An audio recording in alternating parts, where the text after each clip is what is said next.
So Steven Crowder was talking about the Texas massacre on his show. And I think this is important because this is going to be a way for conservatives to undercut public schools. Bradley made this point yesterday, that they are going to claim that public schools are unsafe, and this is why there needs to be more homeschooling, needs to be more voucher programs, private schooling, religious schooling.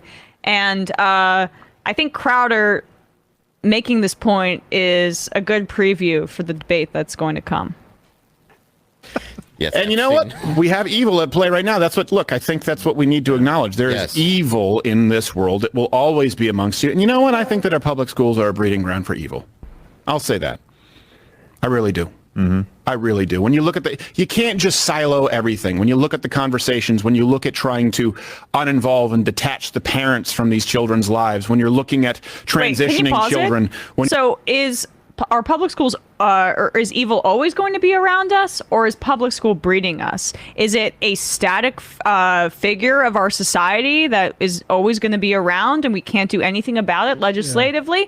Or are public schools actively fomenting it with their, pro-gay agenda? I don't know if you can pick one, but... Also, I mean, America is not the only place that has public schools, so I don't think that really is. Well, America's the only place that counts.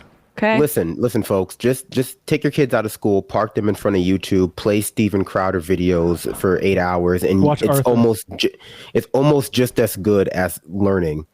I mean, you joke, but that is one of the takes the right is hoping you take away from this. I mean, literally the next day after the shooting, the Federalist ran a piece about how maybe it's time you start thinking about homeschooling your kids.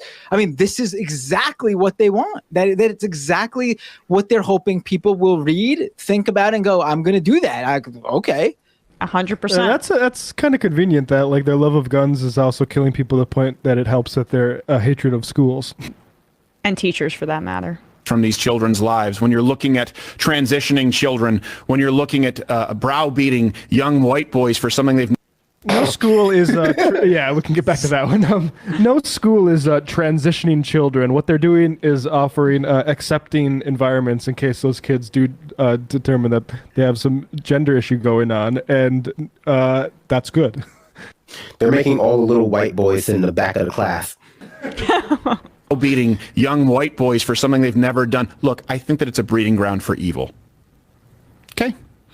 I think it's long before you get to the point of a bunch of policies that won't work on an inanimate object. Let's understand human nature, and that's if you're a conservative or a liberal. Dennis Prager talks about that. Do you believe that human beings are all inherently good or all inherently evil? Let's remove the term evil because some of you agnostics are uncomfortable with it. Okay. Can you pause it for a sec, Matt? Are you having like the meme of Grover having Vietnam War flashbacks when Steven Crowder brings up abstract notions of philosophy about whether people are inherently good or inherently evil?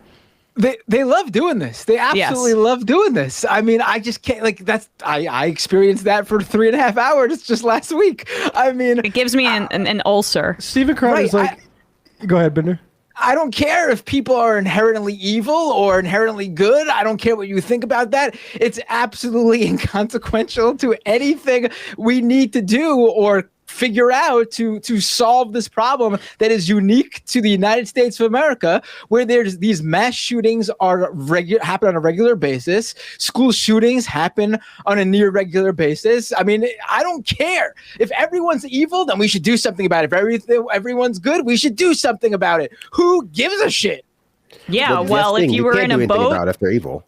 If you were in a boat and it only fit 6 people and there was a 7th person on it, would you, Binder, and this is like, and you can extrapolate this to your politics, would you kick the 7th person off? That's all I want to know about now. It's a rough one. I'd really have to consider that. Who's the 7th person specifically? I mean, that's what it comes down to. These hypotheticals don't... Well, then there you go. This is no longer a hypothetical. This is an easy moral decision. Crowder's getting off that... But like, why are we talking about human nature when there's one country that has this problem? Like, there's humans in other countries. And he should know because he's from Canada. And he's about to take this pose that he's the he believes in people, and he's not unlike liberals who think that humans need to be controlled. It's like, motherfucker, you're talking about we need to restore the nuclear family. to give people a little bit of sense of order on Twitter last night. So this is going to be a bunch of bullshit. All right, keep going. Okay, selfish. All that's required for someone to be a sociopath or a narcissist is just to only think of themselves, is to be selfish. We often think that they have to go out and, you know, they're pulling wings off dragonflies. No, you just have to be selfish. That's how it starts. Well, I believe it was the 50s when there was a lot more God-fearing than there is now that they people, if they would save another person to save themselves. And it was like 65% of them said yes. So think about what the numbers probably raised to today. It's like 100. Yeah, it's got to be, what, 99.9? Would you hurt Certainly in this studio. Yes, they answer too quickly. No. It's just save your. I don't care. I would hurt the other person. You know this poll is public, sir. Yes. I don't care. We have video of you. Can you tell my neighbor that I said this? Maybe he'll start trimming his hedges. His name's John. He keeps stealing my packages. Keep waxing your boat, but not cutting your lawn, John. Yeah, and stop screwing with my mail. It's a federal offense. All right, whatever. They just completely veered off into like something that resembles the cadence of joking around, but has no like discernible end. Or who's on first for dipshits? They have to veer off because the actual solutions they don't want to talk about, and when they try to bring up their version of the solutions, they don't have anything. They don't like. There's no backbone there. There's no like. There's nothing there to back it up. They just throw out the talking point of it's actually this. But then they don't want to get into the actual issues of what this is. Like they'll say mental health or mental illness or something. Fine. If that's what you believe, then let's talk about how we address that. But then that means they have to go against everything they deny previously in another conversation that doesn't involve mass shootings that they think about mental illness. Like they don't want to provide mental health care to people. That's not something the right advocates for. But if you want to, if you truly believe mental health is the reason why these shootings happen, then that's what you would do to address it, right? So they want to simultaneously blame mental health or whatever their boogeyman reason is, but they don't want to address mental health or whatever the boogeyman reason is. Well, I to them, and I think we saw this with the previous story, they think that like the trans folks, they think like they're all mentally ill. So the way to address the mental health issue is we put cops in every school and arrest people if they decide that they're trans. Yep. We really need to get talking about these cops. Have you read some of the stuff that's come out about this? Have you seen? It's insane. Dave, I think, asked, like, how do we get people to know about, like, what cops are actually doing and how bad they are? Just tell the facts about this one story, I think. We also, sorry to interrupt you, man. We also didn't want to, I think we didn't just really want to show that footage because it's pretty, we don't need to show that footage. But it just, like, it literally goes to show, like, what those cops were doing was what we've seen them do in so many different contexts, which was just, like, literally, like, aggressively shepherding unarmed people from actually engaging in a situation positively or helpfully. Even beyond that clip, there's more information that's come out that shows that at every single level, these cops failed. And in fact, in at least one case, they are directly responsible from what we know right now, directly responsible for the death of one of those kids. Apparently, before taking out the shooter, one of the cops called into a room asking if anyone needs help in there. A fourth grade student yelled out that they needed help, and the shooter immediately went in there and found that student and killed them. I mean, this is unbelievable that at every level they failed here. Like when you heard about the shooting, I immediately thought that by the time the cops got there, these kids were dead. That doesn't seem to be the case. Yeah. That shooter was, and then they originally said we don't know, and I haven't facts are changing. We just want to put all those qualifiers on that. This is all I want to say in news reporting that's come out. This isn't like speculation online. Sure, cops may come out and investigations may find something different down the road, but legit local news reports and well-respected journalists have been reporting this stuff, and that's where I'm getting the sourcing from. And there's another story where this is true actually, 100% confirmed by the police themselves. They originally said they had pinned down the shooter, like they had trapped the shooter, and there was like a standoff for like that 45 minutes. We now know that's not the case. They've admitted that the shooter himself went into that fourth grade classroom and locked himself in there with those students for 45 minutes.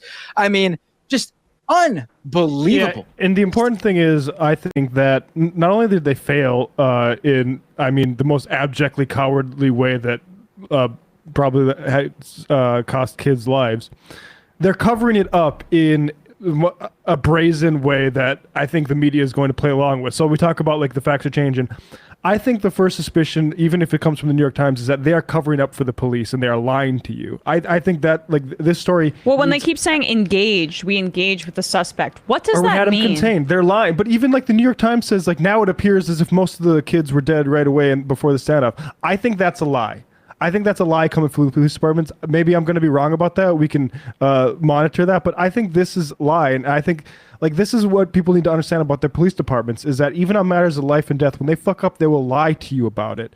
And even when it's obvious, even when there's video. They're CYA. There's parents in the fucking parking lot talking to cops with full body armor, wailing, saying, go crying. Do something. Yeah. And they don't do anything because that's not what cops are to do. Cops aren't to protect you. And I fully agree with folks who say, like, even if we get rid of, abolish the police or whatever, because of the gun problem in this country, we're going to need some sort of first responders that are armed. But the actual police that are monitoring people and harassing them for doing, like, petty shit and getting people locked up for, like, drug offenses and stuff like that, those people are not heroes. They're thugs. And also, like, there's this, like, passivity in language, too, that happens with a lot of, like, police being the standard sources and, like, media kind of just serving as stenographers for them. Like, I saw this, like, 2-tweet thread from Tom Winter, who's, like, an investigations editor. Yes, at NBC. About the body armor. Like, the second tweet, he literally says, the information provided by the police proved to be false. The information is not a person.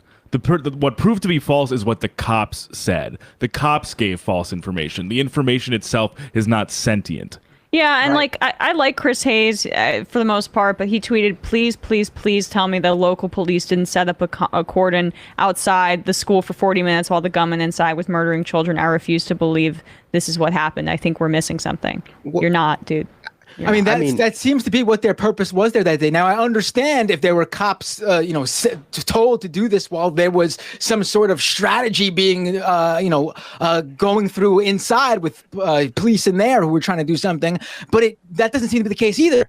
Like, it seems like their case was solely to keep the parents out of the school obviously, I'm guessing because they don't want parents running in there and also getting shot. But if they're not going to do anything, then let the parents actually try to save their kids. I mean, come on. What else? How do you expect parents to just stand there while you're not doing anything and waiting for like border patrol forces? That's apparently who took down the shooter. Border patrol forces. I mean, and then there's another report. There's a video of an officer saying this that apparently now it's unclear if he meant while the shooter was still in the school or immediately after the shooter was taken out. Not clear, but the sheriff confirms that one of the first things some of those cops did when they got into the school was go to their kids' classroom and get their own kids out of the school. I mean, unbelievable. Well, I just want to jump in here and first say happy Police Appreciation Week. I'm sure people have forgotten, but it's still Police Appreciation Week. Second, to Dave's point, it's one of those really confusing things because ultimately people do know the cops are like this. They've just been taught to like put that away in the back of their heads until they're reminded that the cops are like this every so often, and to at best treat each individual instance of this happening as though it doesn't belong to a larger fact pattern about the police. 2 years ago people were marching in the streets regarding George Floyd, and we were watching cops like crack the skulls of old people on the sidewalks. At the Marjorie Taylor Greene school shooting, we saw cops doing, I think that was the one that they did a very similar thing, and it came out that cops don't have a legal mandate to protect you. They're just like incentivized theoretically. And frankly, I think I posted about it before the show started. It's just like the idea that people don't realize that cops think it's their right to protect themselves over children seems weird when we live in a country where cops routinely shoot 12-year-olds because they think they have guns, or they're just a little too tall for their liking, and so they look violent, and the media eats it up that, well, the cop just felt threatened, so of course he had to kill him. So we know, I think, as a society that this is the way our police behave. It is just constantly a system of re-indoctrinating people with propaganda that is meant to, increasingly remove that from their heads every time, they come in contact with it again. They have them squirrel it away. Oh, these are just a few bad apples, et cetera, et cetera. And then when it happens again, we do the same dance again. Not even with the cop part, but just the entirety of the gun violence in this country is put into these just instances of like repeated crisis and amnesia where everyone gets, blown up because an obviously terrible thing happens here. And it's just encouraged that we view it as existing on this little island, unaffected by anything that we might do better to prevent it from happening in the future. Because, maybe it's the Constitution, maybe it's mental illness, maybe it's gun violence, maybe it's, et cetera, et cetera. But it's clear that, I think at the highest level of our society, there is just a stalling game going on to make you forget what the police did or didn't do, to make you forget what the politicians did or didn't do, to make you forget that, this is just going to happen again. And the best you can hope is that it doesn't happen to you.